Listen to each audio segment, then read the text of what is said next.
नमस्कार मित्रांनो, सुस्वागतम. मुरंबा या मालिकेच्या आजच्या भागामध्ये अगदी मनपूर्वक मी तुमचं स्वागत करते. आजच्या भागामध्ये मात्र आता रमा आणि साई यांनी मुद्दाम अक्षय आणि सौरा यांना केळवण्यासाठी घरी बोलावलेलं असतं आणि आता लव्ह स्टोरीबद्दल जे काही विचारलं जातं की सर्वात अगोदर प्रपोज कोणी केलं होतं.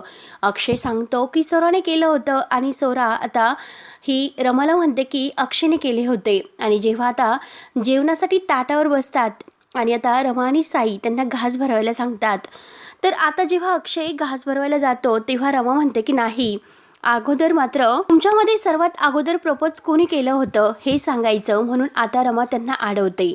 सौरा आणि अक्षय आता त्या दोघांकडे बघत असतात तेव्हा साई म्हणतो की हो ना, तुमची स्टोरी अजूनपर्यंत पूर्ण नाही झाली, काय झाली नक्की सांगा लवकर. तेव्हा आता अक्षय विचार करतो आणि म्हणतो की हे बघ रमा, मला असं वाटतं की कोणी कोणाला प्रपोज केलं, आमची जी लव्ह स्टोरी आहे सर्व काय आहे हे सर्व पास्ट बद्दल बोलण्यापेक्षा आमच्या फ्युचरची लव्ह स्टोरी कशी असेल त्याबद्दल मला बोलायला जास्तच आवडेल. म्हणजे हे बघ, जेव्हा माझे केस असे पिकलेले असतील आणि हिचे सुद्धा छान असे केस रुपेरी झालेले असतील तेव्हा सुद्धा आम्ही एकमेकांना कोणत्या रोमांटिक नावाने हाका मारेल या हे सर्व लक्षात ठेवण्यापेक्षा कुठली औषधं घ्यायची आहेत, कुठल्या गोळ्या केव्हा घ्यायच्या आहेत लक्षात ठेवण्याची धडपड आम्ही जास्त करू. आता पायावर सुरकुत्या पडल्या असेल तेव्हा मात्र काही गोष्ट ही असेल, काही गोष्ट ती असेल. आमच्यामध्ये एक गोष्ट मात्र नक्की असेल, एकमेकांना दिलेली साथ. कदाचित तेव्हा आमची गुडघ्याची ऑपरेशन जरी झाली असेल पण तरी सुद्धा व्हॅलेंटाईन डेच्या दिवशी मात्र मी गुडघ्यावर जाऊन तिला प्रपोज करेल आणि ती सुद्धा मला प्रपोज करेल. तेव्हा आता ही सर्व बोलणं ऐकून रमा अक्षयकडे बघत असते. तिच्या डोळ्यामध्ये पाणी येत असते. आयुष्याच्या एका आनंदाच्या ठिकाणी मात्र आम्ही छान असे सायंकाळी जाऊयात आणि आवडत्या ठिकाणी आम्ही एन्जॉय करून आता जे काही आमचे मत आहे एकमेकांना सांगून आनंद व्यक्त करूया. आणि आमच्या त्या आनंदाच्या घराला एक बाल्कनी असेल, अगदी घराच्या समोर पुढे मात्र एक छानसं तळं असेल किंवा नदी असेल आणि त्या बाल्कनीमध्ये एक झोपाळा असेल. झोपाळ्यावर बसून मात्र आम्ही दोघे अगदी बसून गप्पा करू, अगदी चहा पिऊ आणि मस्त एन्जॉय करू, एकमेकांबरोबर एकमेकांना आनंद देऊ आणि पुढच्या जन्मी सुद्धा आम्ही एकमेकांबरोबर अगदी असेच असू आणि एकमेकांबरोबर कसं जीवन जगायचं याचा आम्ही विचार करू. एकमेकांना कुठल्या नावाने हाका मारायच्या, कसं काय करायचं हे सगळं काही नियोजन आम्ही याच जन्मात करू. एकमेकावर कसं प्रेम करायचं सर्वांचं प्लॅनिंग आम्ही त्यावेळेस तिथे झोपाळ्यात बसून करू. मात्र आता रमाचे डोळे अगदी भरून येतात, धारा तिच्या डोळ्यातून वाहत असतात. कारण कसं आहे की म्हातारपणातील लव्ह स्टोरी म्हणजे खरी लव्ह स्टोरी, तेच खरं प्रेम. आणि कदाचित मात्र मी यातील पैसा, अडका, महागड्या गाड्या, महागड्या साड्या यातील काही देऊ शकणार नाही. पण एक गोष्ट मात्र नक्की देईल की आयुष्यभराची साथ. आता अक्षय सुद्धा रमाकडे बघतच हे सर्व म्हणतो आणि रमा अक्षयकडे बघून रडत असते आणि तो रमाकडे बघत म्हणतो की तू देशील ना मला आयुष्यभराची साथ. आता रमा ही त्याच्याकडे बघत असते आणि तो रमाकडे बघून रमाला विचारत आहे असं रमाला वाटते आणि परत त्याच्या लक्षात येते आणि परत तो सौराकडे बघतो आणि विचारतो. तेव्हा आता सौरा मात्र अक्षयकडे बघून हसते आणि खरंच खूप अगदी छान छान बोललास तू असं अगदी खुणावून म्हणते. दोघेही एकमेकांकडे बघून हसतात. तेव्हा साईचं लक्ष रमाकडे असते आणि रमा साईकडे. दोघेही आता एकमेकांकडे बघतात आणि साईच्या लक्षात येते की रमाच्या डोळ्यात किती पाणी आणि अक्षय विषयीचं प्रेम दिसून येते. तेव्हा आता अक्षय आणि सौरा जेवण वगैरे झाल्यानंतर बाहेर येतात. अक्षय एका ठिकाणी बसतो, सौरा त्याच्याकडे पाहत असते. अक्षय पूर्ण नर्वस असतो आणि तो रमाला जे काही म्हटलेलं आहे म्हणजे रमाने त्याच्या लव्ह स्टोरीबद्दल त्याला विचारलेलं असतं.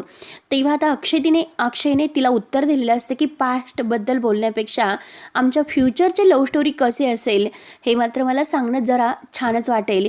हे सगळं काही अगदी तेथे जो बोलला ते सर्व त्याला आठवते आणि तो अगदी खाली मान घालून बसलेला असतो. अक्षय पूर्ण नाराज झालेला असतो आणि सौराचे डोळे सुद्धा आता अक्षयकडे बघून भरून येतात.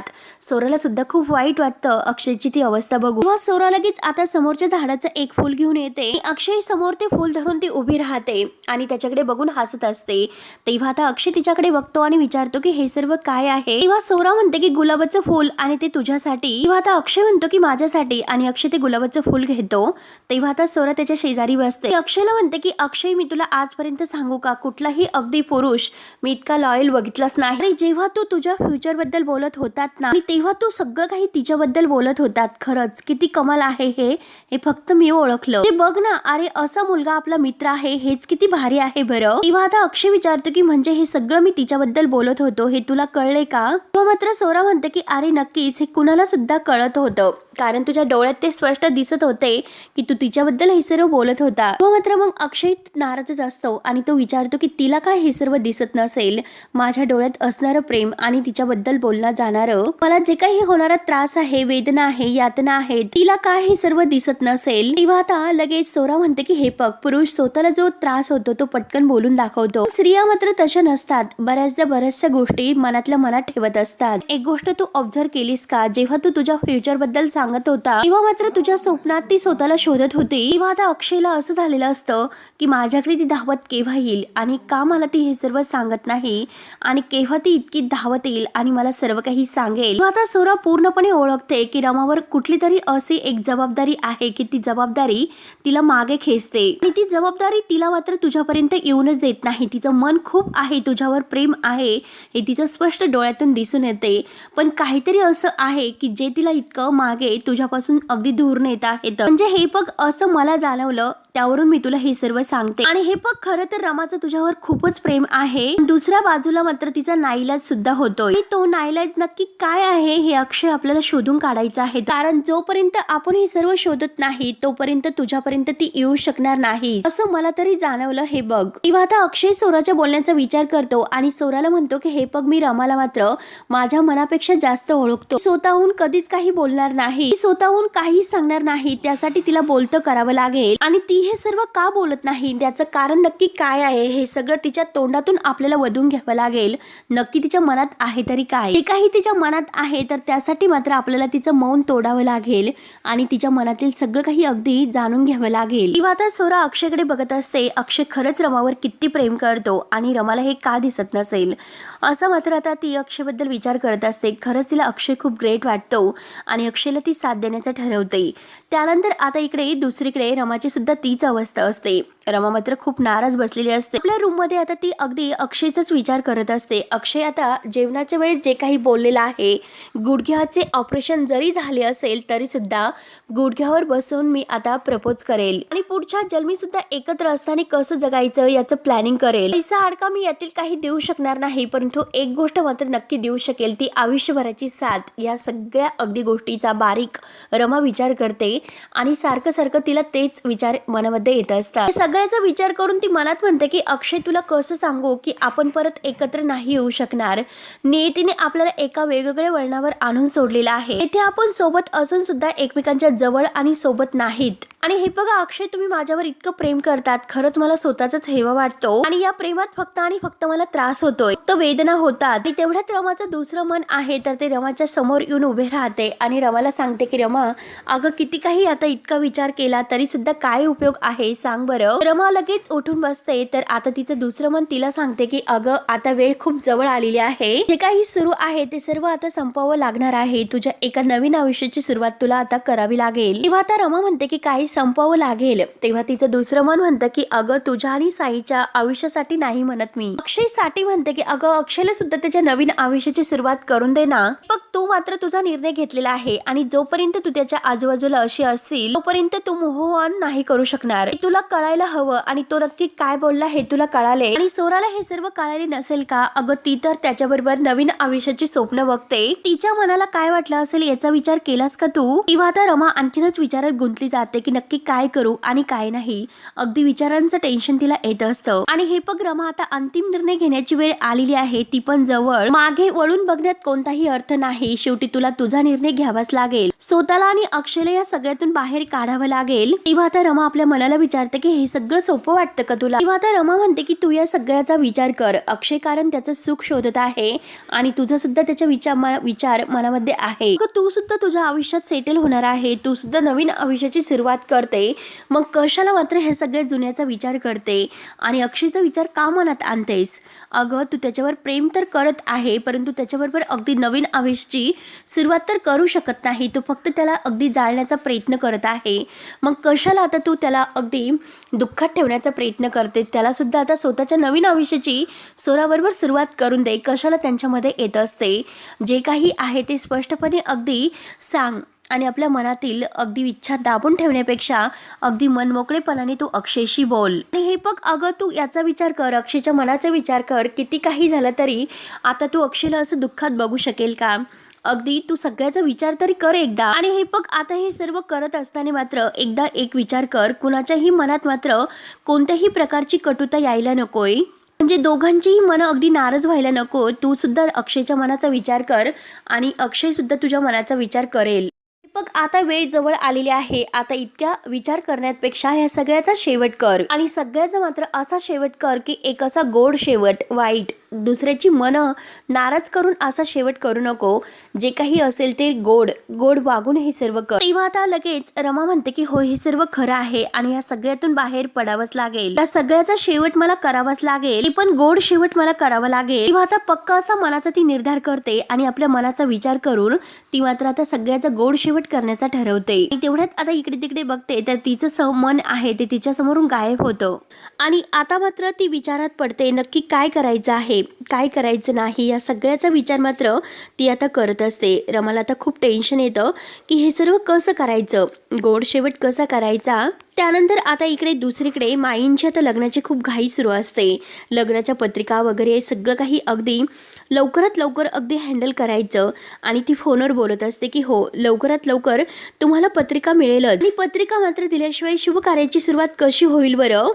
आम्ही असे बोलून आता माई जेव्हा फोन ठेवतात तेवढ्या तिथे अण्णा येतात. माईंचं बोलणं ऐकतात आणि माईंना म्हणतात काय संध्याताई आज अचानक देवळात वगैरे जाण्याचा विचार करताय. तेव्हा आता माई खुश होत म्हणते की अहो अण्णा देवाचा मान पहिला असेल कारण शुभ कार्याची सुरुवात अगदी देवाच्या अगदी दर्शनानेच होते. म्हणून आज देवाला पत्रिका वाहिली जाईल आणि अगदी नव्याने सगळी सुरुवात होत आहे. तर आणि माई मात्र अण्णांना तिळगुळ देते आणि अगदी गोड करते. तिळगुळ घ्या आणि गोड गोड बोला. तर अण्णा म्हणतात की मी तर गोड नेहमीच बोलतो. हे बघा तिळगुळ मात्र तुम्ही सुद्धा घ्या. म्हणून अण्णा माईंना सुद्धा तिळगुळ देतात आणि कायम अशाच गोड बोलत राहा. किंवा आता माई म्हणते की वा अण्णा साहेब काय मस्करी करतात बरं. आणि तेवढ्यात रमा आणि साई बाहेर येतात. तर आता रमा खुश असते.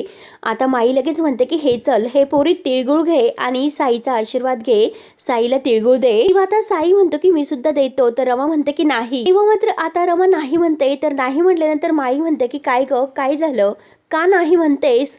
तेव्हा आता साई सुद्धा रमाकडे बघत असतो. तेव्हा आता रमा म्हणते की कारण सगळ्यात अगोदर तिळगुळ मला आरोहीला द्यायचा आहे. माई लगेच डोक्याला हात लावते आणि म्हणते की बाप्पा अगं पोरटे तुला कळतं का तू काय बोलते ते. आणि हे बघ आरोहीला तिळगुळ देण्यासाठी तू आता तिकडे जाणारच त्यांच्या घरामध्ये.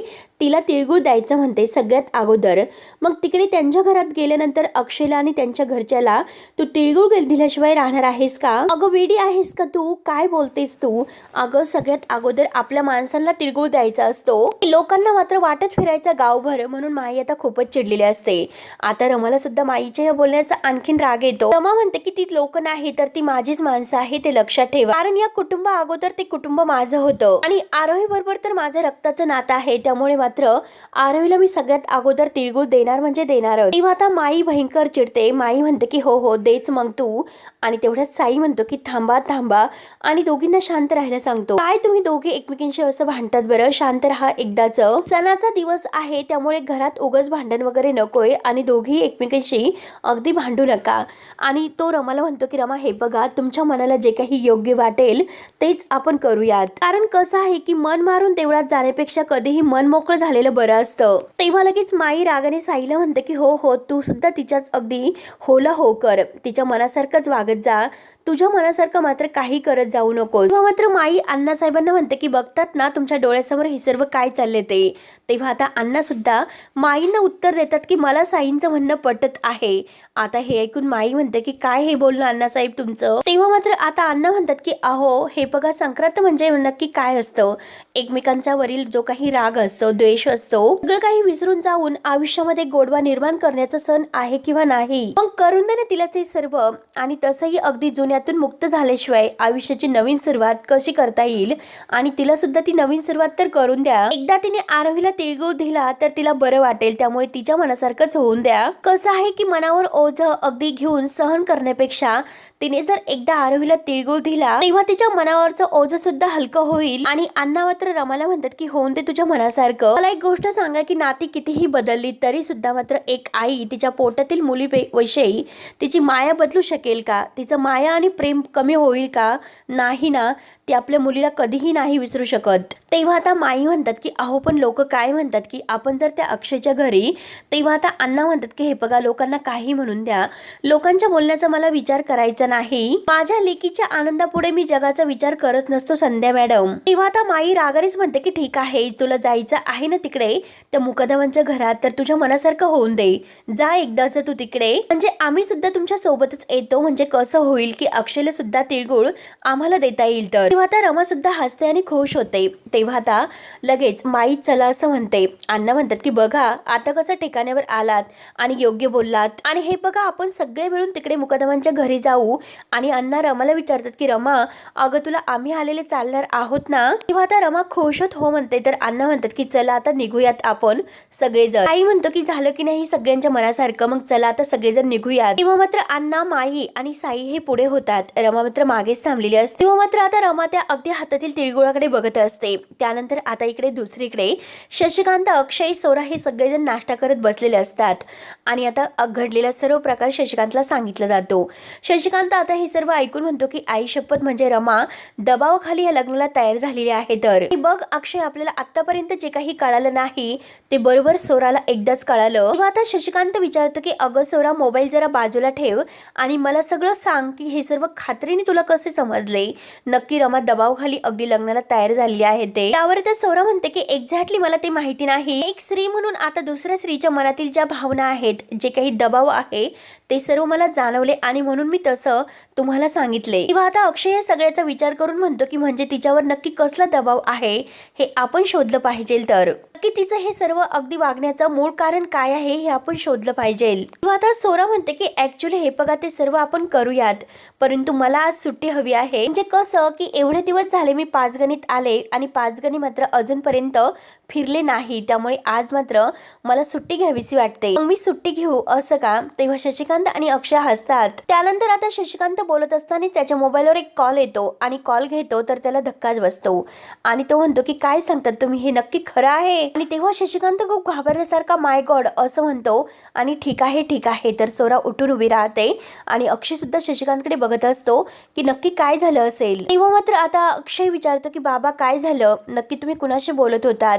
तेव्हा आता शशिकांत म्हणतो की एक मिनिट, आणि तो आरोहीला आणि अर्थाला आवाज देतो, आई, पार्थ, सगळेजण लवकर बाहेर या म्हणून. तेव्हा आता अक्षय आणि सोराला काही कळत नसतं. अक्षय पुन्हा विचारतो की बाबा नक्की काय झालं, आणि तेवढ्यात आरोही, अर्था हे सगळेजण धावतच बाहेर येतात.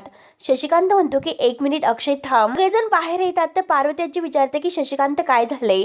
तेव्हा आता शशिकांत म्हणतो की आई, आई एक आनंदाची बातमी आहे, कारण रमा आणि तिची फॅमिली तिळगुळ घेण्यासाठी आपल्या घरी येत आहे. तर तेव्हा आता अक्षयला तर आनंद होतो, परंतु सोरा विचारते की म्हणजे काय, आज आणि आत्ता. तेव्हा मात्र आता शशिकांत म्हणतो की सोरा अगं तू उभी काय आहे, जा आणि लवकर तयार हो.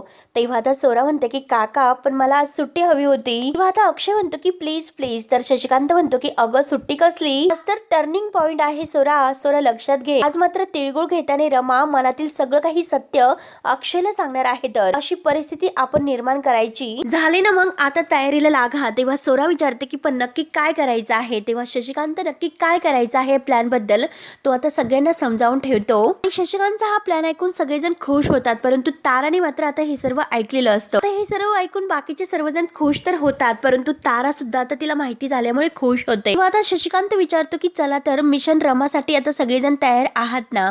तेव्हा आता सगळेजण हो असं म्हणतात. तेव्हा आता अक्षय तर हसतो आणि अक्षय म्हणतो की नाईस बाबा, कमाल प्लॅन आहे. शशिकांत खुश होत यस असं म्हणतो आणि सोरा सुद्धा आता हसून डन असं म्हणते आणि सगळेजण आता शशिकांतचा हा प्लॅन ऐकून खुश होतात, परंतु तारा मात्र यात काहीतरी घोळ घालणार असते. तर मित्रांनो सगळेजण इतके हा प्लॅन करून खुश होतात आणि तयारीला लागतात.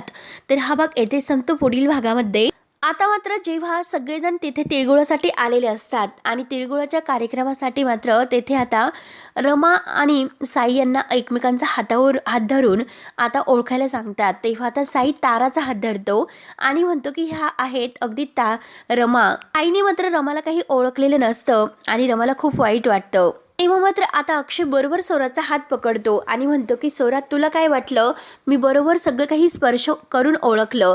रमा मात्र आता धक्क्याने अक्षयकडे बघत असते, कारण साईने तर रमाला ओळखलेलं नसतं डोळ्यावर पट्टी बांधून, परंतु अक्षयने सोराला बरोबर ओळखून तिचा हात धरलेला असतो.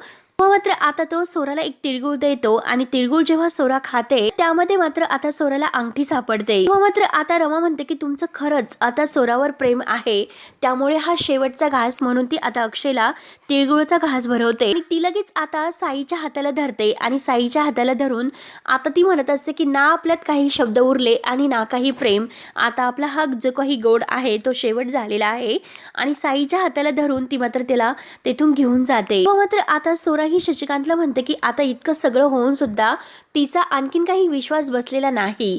जोपर्यंत आता आमचं लग्न होत नाही तोपर्यंत तिचा काही विश्वास बसेल असं मला नाही वाटत. आणि तेवढ्यात तेथे अक्षय येतो. अक्षय म्हणतो की चला तर लग्न करूयात. तेव्हा आता सोरा आणि शशिकांत मात्र आता अक्षयकडे बघत असतात.